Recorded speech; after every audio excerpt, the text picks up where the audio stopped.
3 minute या 4 या 5 minute के अंदर अगर स्टाफ को मालूम पड़ता। इसकी बहुत बहुत शुभकामनाएं। आज दुनिया के कोने कोने से हमें भले ही इंटरनेट से जोड़ा है, लेकिन हम सभी का मन हमेशा से मां भारती से जुड़ा है, एक दूसरे के प्रति अपनत्व से जुड़ा है। फ्रेंड्स, दुनिया भर में मां भारती का गौरव बढ़ाने वाले आप सभी साथियों को हर साल प्रवासी भारतीय सम्मान देने की परंपरा है। भारत रत्न स्वर्गीय अटल बिहारी वाजपेयी जी के मार्गदर्शन में जो यात्रा शुरू हुई, उसमें अभी तक 60 अलग अलग देशों में रहे करीब 240 महानुभावों को ये सम्मान दिया जा चुका है। इस बार भी इसकी घोषणा की जाएगी। इसी तरह दुनिया भर से हजारों साथियों ने भारत को जानिए क्विज कंपटीशन में हिस्सा लिया है। ये संख्या बताती है कि जड़ से दूर भले हो जाएं, लेकिन नई पीढ़ी का जुड़ाव उतना ही बढ़ रहा है। इस क्विज के 15 विजेता भी आज इस वर्चुअल समारोह में हमारे बीच मौजूद है। मैं सभी विजेताओं को बधाई देता हूं, शुभकामनाएं देता हूं और साथ साथ इस क्विज कंपटीशन में हिस्सा लेने वाले सभी अभिनंदन के अधिकारी हैं। और मेरा इस क्विज कंपटीशन में हिस्सा लेने वाले सबसे आग्रह है कि आप तय करिए कि अगली बार जब क्विज कंपटीशन होगी, तब आपके प्रयत्न से 10 और नए लोग इसमें जुड़ेंगे। ये चेन चलनी चाहिए, चेन बढ़नी चाहिए, लोगों को जोड़ना चाहिए। कई विदेश के लोग भारत में पढ़ने के लिए आते हैं, पढ़ करके अपने देशों में जाते हैं।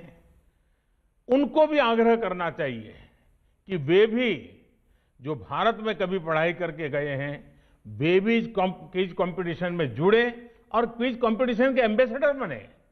क्योंकि विश्व में भारत की पहचान बनाने के लिए, नई पीढ़ी को भारत को जानने की जिज्ञासा जगाने के लिए एक टेक्नोलॉजी ड्रिवन बहुत सरल उपाय है।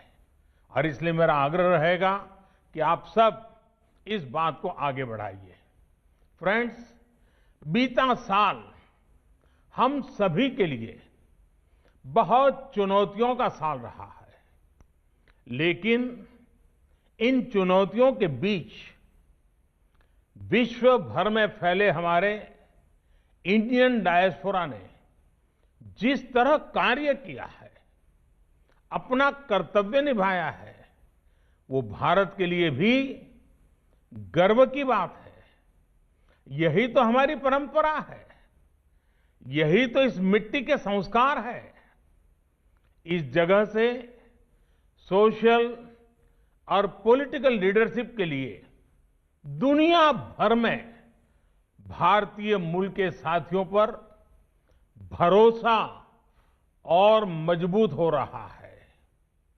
हमारे आज के इस आयोजन के मुख्य अतिथि सूरीनाम के नए राष्ट्रपति श्रीमान चंद्रिका प्रसाद संतोखी जी, वे स्वयं भी इस सेवा भाव का एक शानदार उदाहरण है।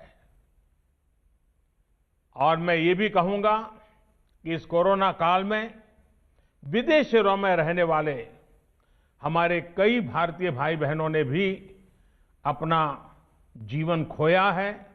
मेरी उनके प्रति संवेदना है और उनके परिवारजनों के प्रति भी मैं परमात्मा बहुत शक्ति दे, ये प्रार्थना करता हूं। आज सूरीनाम के राष्ट्रपति जी ने उनके गर्मजोशी भरे शब्द और भारत के प्रति उनके स्नेह का भाव हम सबके हृदय को छू गया। उनके एक शब्द में, हर एक भाव में भारत के प्रति का जो उनका अहोभाव था वो प्रवाहित हो रहा था, प्रकट हो रहा था और हमें प्रेरित कर रहा था।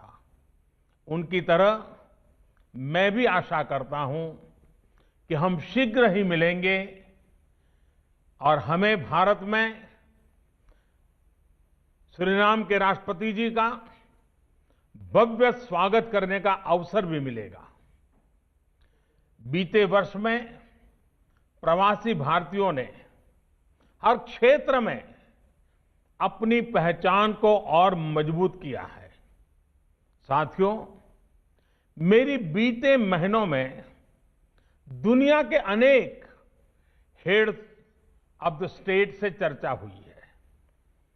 स्टेट हेड्स ने इस बात का विशेष तौर पर जिक्र किया कि कैसे उनके देश में प्रवासी भारतीय डॉक्टर्स, पैरामेडिक्स और सामान्य भारतीय नागरिकों द्वारा किस प्रकार से सेवा हुई है। चाहे मंदिर हो, चाहे हमारे गुरुद्वारे हो, चाहे लंगर की हमारी महान परंपरा हो, हमारी अनेक छोटे मोटे सामाजिक, सांस्कृतिक, धार्मिक संगठनों ने सेवा भाव में अगुवाई की है और हर नागरिक की सेवा करने का काम इस कठिन परिस्थिति में भी किया है। ये दुनिया के हर देश में जब मुझे सुनने को मिलता है, कितना गर्व होता है। और आप अंदाज लगा सकते हैं, जब फोन पर मैं आपकी प्रशंसा सुनता था और दुनिया के हर नेता काफी समय आप ही के गुणगान करता था, और ये बात जब मैं हमारे साथियों से बांटता था, हर किसी का मन खुशियों से भर जाता था, गौरव होता था। आपके ये संस्कार दुनिया के हर कोने में उजागर हो रहे हैं। कौन भारतीय होगा जिसको अच्छा न लगता होगा।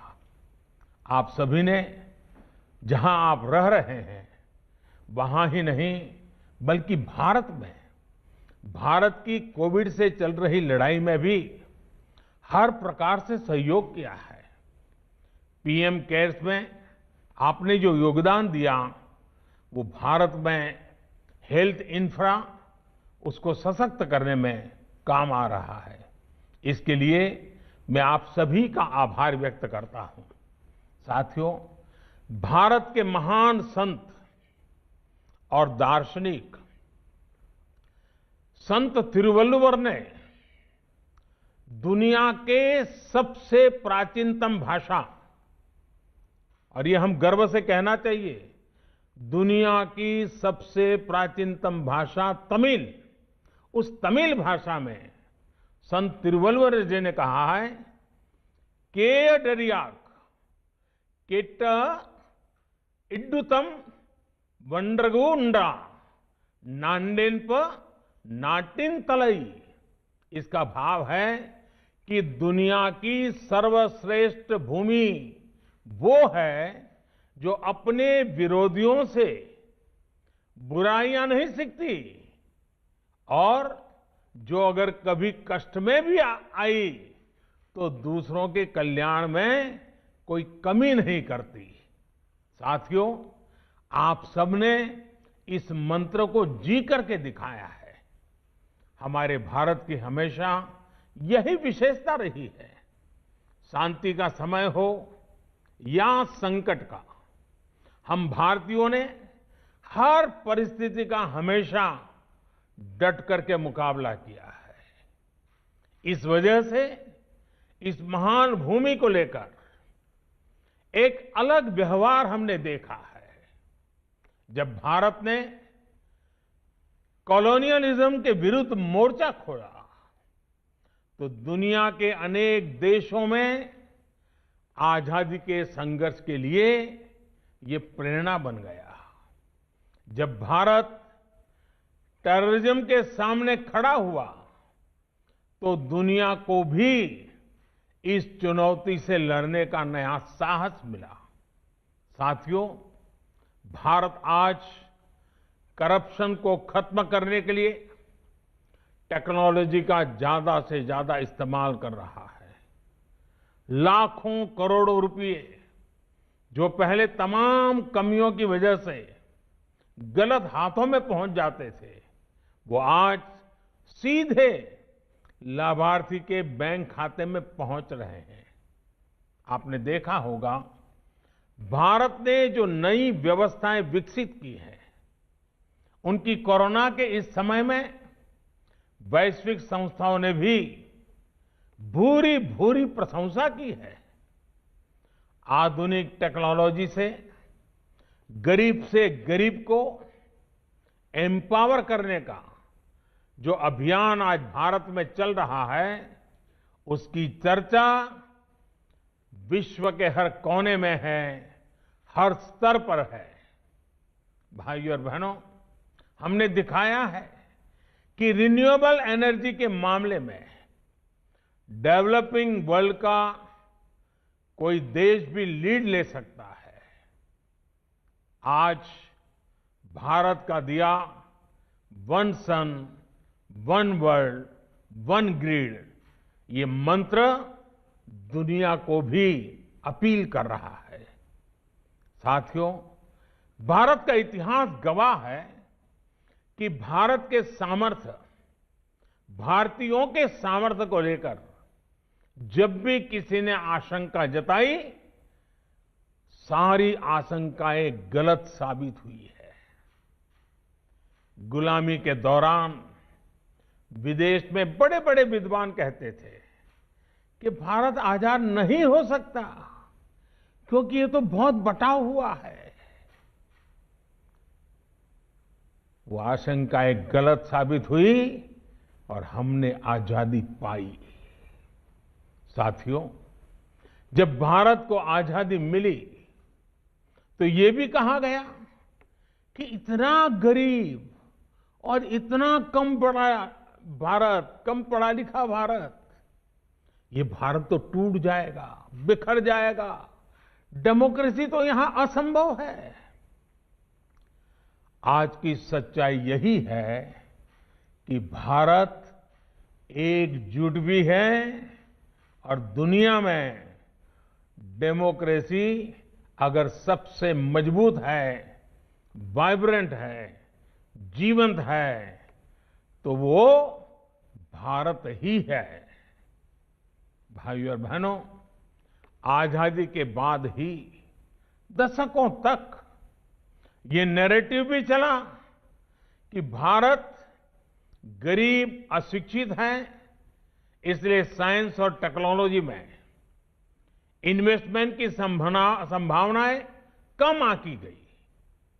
आज भारत का स्पेस प्रोग्राम, हमारा टेक स्टार्टअप इकोसिस्टम दुनिया में अग्रणी है। कोविड की चुनौती के साल में भी कई नए यूनिकॉर्न्स और सैकड़ों नए टेक स्टार्टअप्स भारत से ही निकल करके आए हैं। फ्रेंड्स, पैंडेमिक के इस दौर में भारत ने फिर दिखा दिया कि हमारा सामर्थ्य क्या है, हमारी क्षमता क्या है। इतना बड़ा देश, डेमोक्रेटिक देश, जिस एकजुटता के साथ खड़ा हुआ, उसकी मिसाल दुनिया में नहीं है।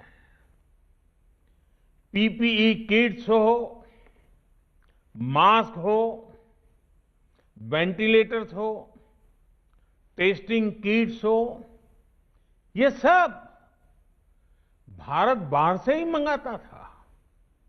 आज इस कोरोना कालखंड में ही उसने अपनी ताकत बढ़ाई और आज भारत न सिर्फ इनमें सेल्फ रिलायंट बना है, बल्कि इनमें से कई प्रोडक्ट्स का एक्सपोर्ट भी करने लगा है। आज भारत दुनिया के सबसे कम फैटेलिटी रेट और सबसे तेज रिकवरी रेट, उन देशों में भारत एक है। आज भारत एक नहीं बल्कि 2 made in India corona vaccine के साथ मानवता की सुरक्षा के लिए तैयार है।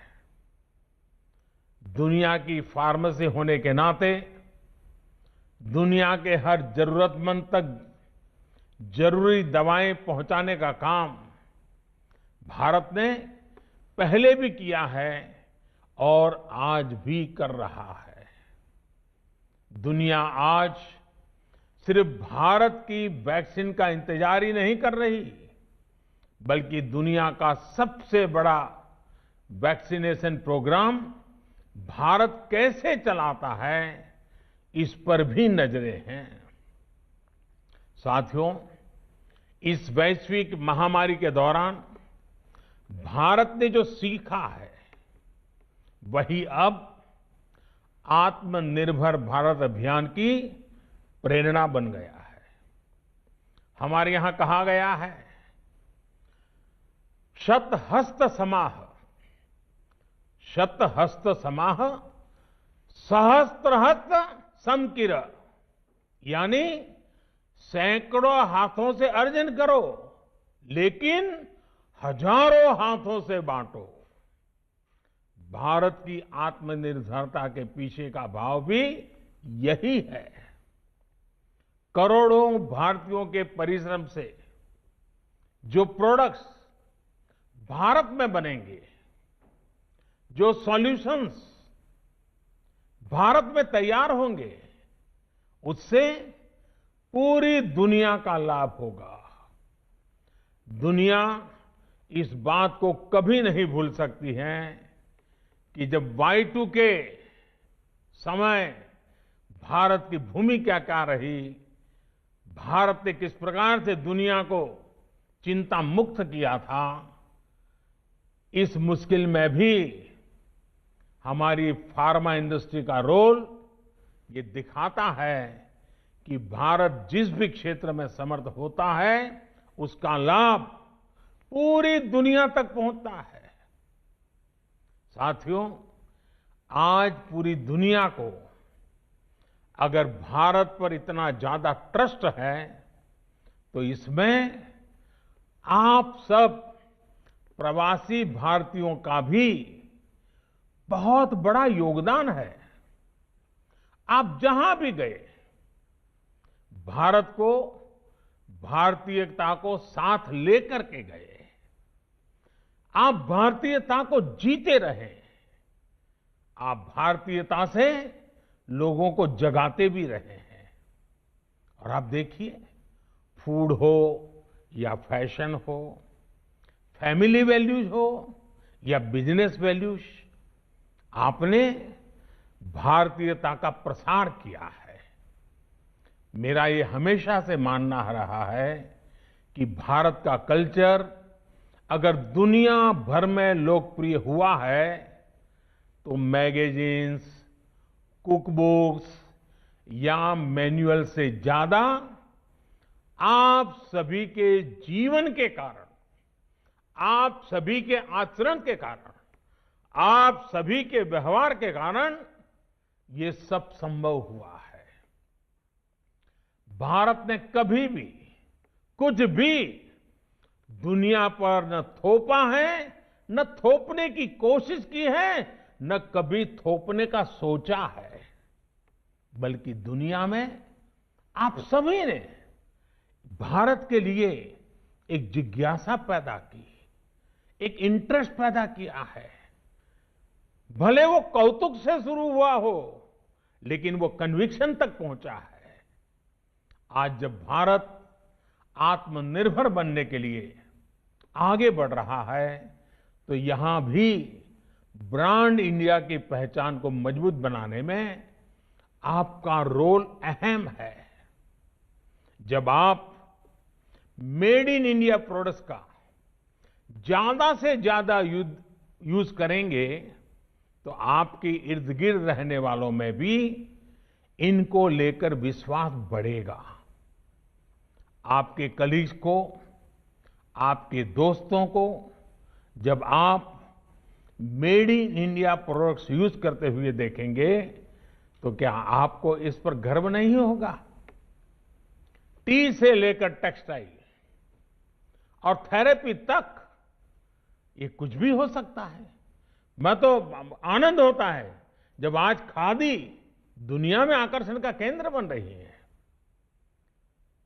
इससे आप भारत के एक्सपोर्ट का वॉल्यूम तो बढ़ाएंगे ही, साथ ही भारत की रिच डाइवर्सिटी को भी दुनिया तक पहुंचाएंगे।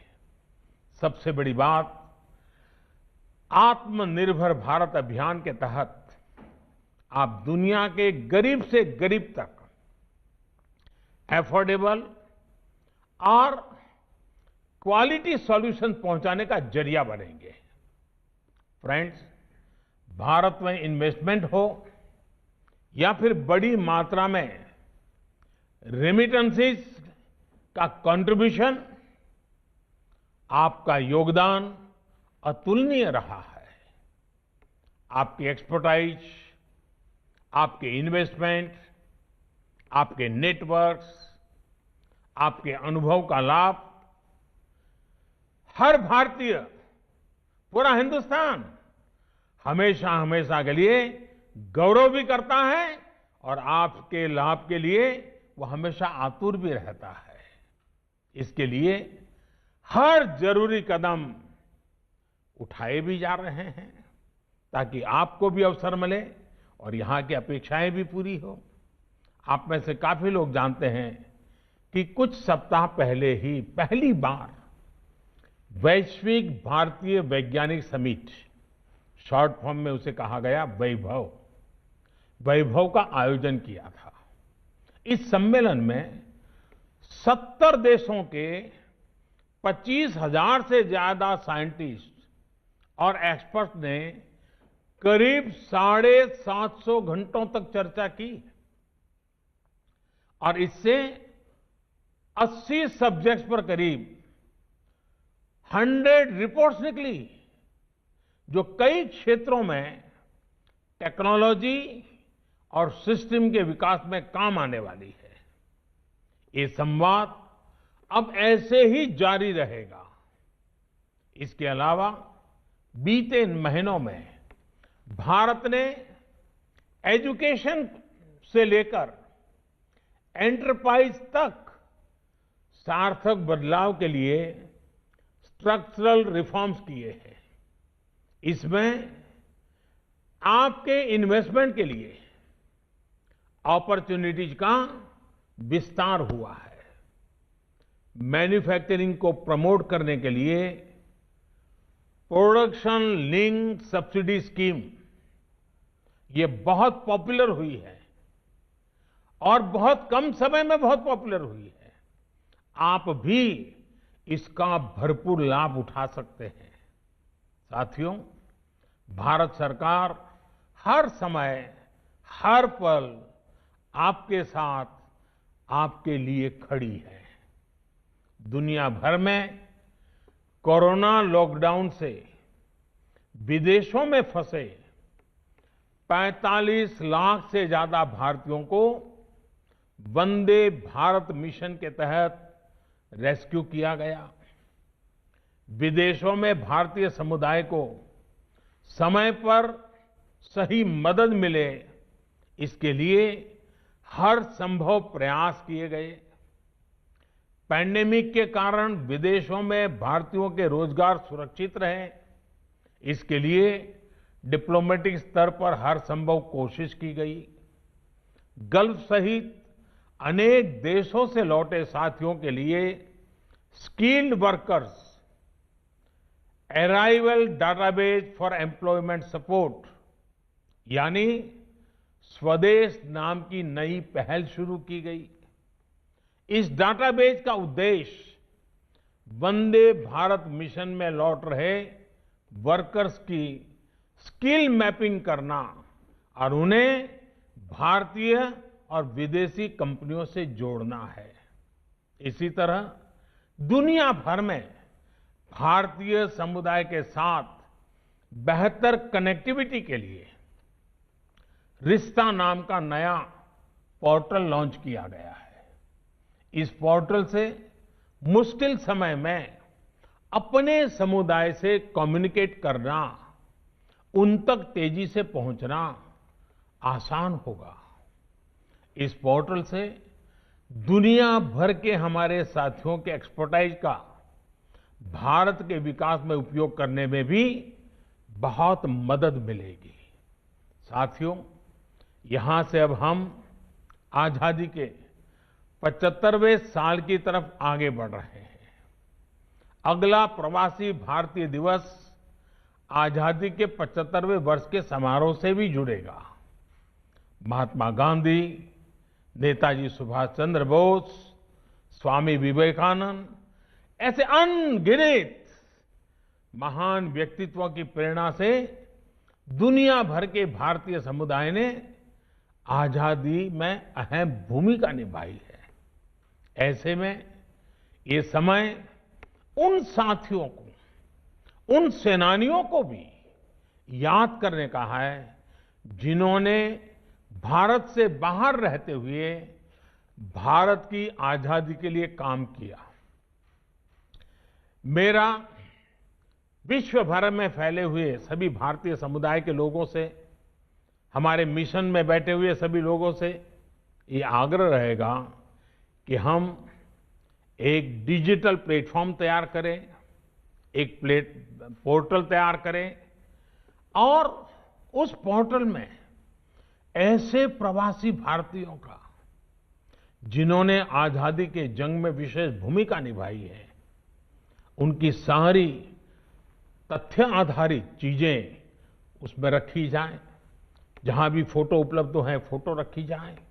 विश्व भर में कब किसने क्या किया, कैसे किया, इन बातों का उसमें वर्णन हो।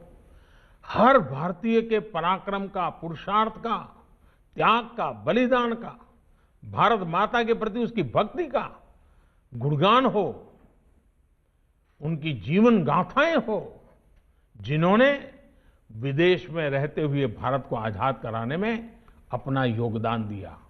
और मैं तो ये भी चाहूंगा कि अब जो क्विज कंपटीशन के लिए जो क्विज तैयार होंगे, उसमें विश्व भर में ऐसे भारतीय समुदाय के योगदान पर भी क्विज का एक अलग चैप्टर हो। 500, 700, 1000 वो सवाल हो जो विश्व भर में फैले हुए भारतीयों के विषय में भी जिज्ञासु लोगों को लिए ज्ञान का एक अच्छा सरोवर बन जाए। ऐसे सारे कदम हमारे बंधन को मजबूत करेंगे, आने वाली पीढ़ियों को प्रेरित करेंगे।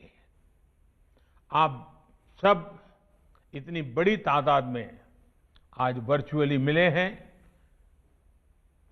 कोरोना के कारण रूबरू में मिलना संभव नहीं हुआ है, लेकिन भारत का हर नागरिक हमेशा यही चाहता है कि आप स्वस्थ रहें, आप सब सुरक्षित रहें, अपना और देश का नाम रोशन करते रहें।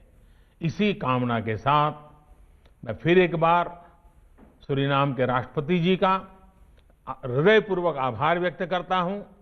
उन्होंने जो हम सबको प्रेरणा दी है, हमारे साथ जुड़े हैं, वे सचमुच में भारत का गौरव बढ़ाने वाले उन महापुरुषों में से एक हैं। मैं उनका भी विशेष धन्यवाद करता हूं और इसी कामना के साथ आप सबका बहुत बहुत धन्यवाद। ये प्रधानमंत्री नरेंद्र मोदी को आप सुन रहे थे। 16वां प्रवासी भारतीय सम्मेलन, जिसका वर्चुअल तरीके से प्रधानमंत्री नरेंद्र मोदी ने उद्घाटन किया। और आपको ये भी बता दें कि किस तरीके से भारतीय दिवस सम्मेलन का जो प्रवासी भारतीय उनका जो योगदान रहा है, उसका जिक्र करते हुए प्रधानमंत्री नरेंद्र मोदी ने साफ तौर पर कहा कि भारत के प्रति दुनिया भर में विश्वास बढ़ा है और साथ ही कोरोना संकट में किस तरीके से देश आत्मनिर्भर बना है, उन प्रयासों का भी प्रधानमंत्री नरेंद्र मोदी ने अपने संबोधन में जिक्र किया, क्योंकि सम्मेलन की थीम आत्मनिर्भर भारत में योगदान रखी गई। 2 मेड इन इंडिया वैक्सीन बन चुकी है। इस बात की जानकारी प्रवासी भारतीयों को देते हुए प्रधानमंत्री मोदी ने कहा, वैक्सीन का दुनिया में सबसे बड़ा कार्यक्रम जो भारत में होने जा रहा है। और आइए बढ़ते आगे। बीजेपी अध्यक्ष